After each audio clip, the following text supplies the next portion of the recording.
I won't bother you with legal details.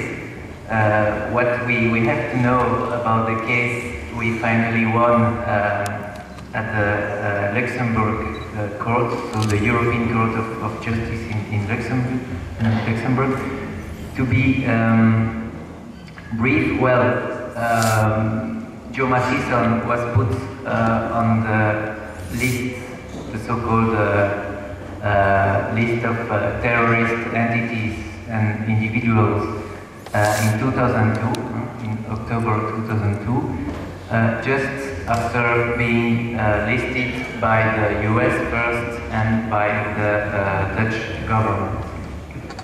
Well, we filed a first case shortly after this first decision, and we won this first case in 2007. So the European Court of Justice in Luxembourg annulled the decision of the Council of the European Union putting Joma Sison on this list.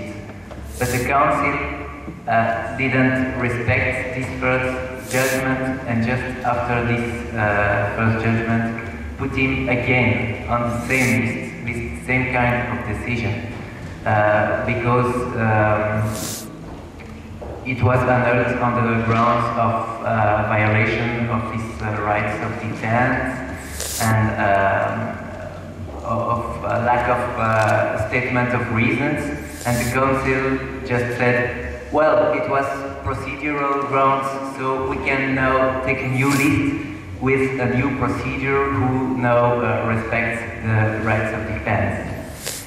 And then, of course, we had to challenge this new decision again, to have a debate on the real reasons why he was put on the list.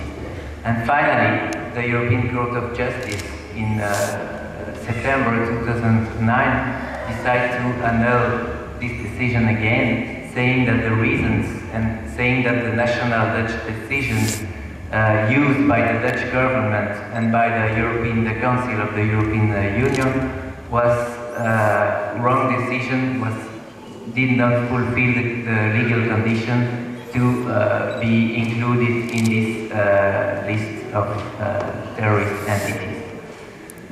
After that, well, the Council just decided to remove Joma Sison from this list and adopted a new list without his name in the list. So I think for this point we won the case.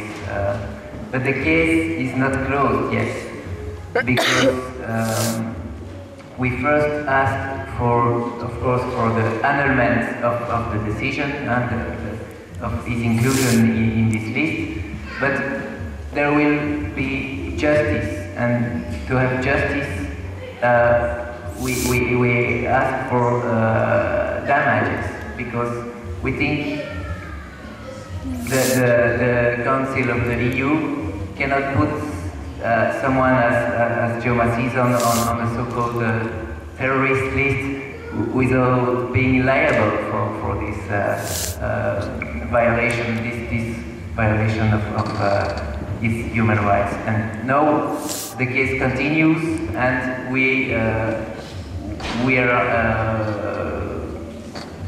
demanding for damages for his wrong inclusion in this list for more than 7 years.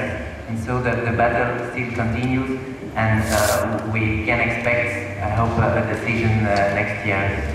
Thank you very much for your attention.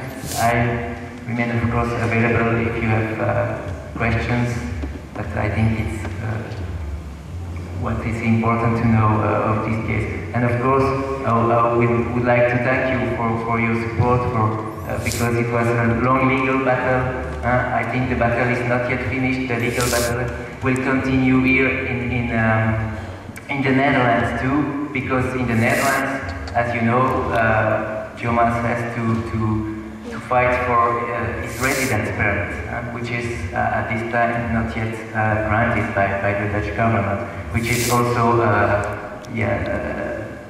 it's a legal absurdity, of course, because someone who is recognized as a refugee and who was wrongly put on a terrorist list, of course, should be granted a residence permit because they don't have any elements to refuse. Okay, thank you for your attention and thank you for your support and for your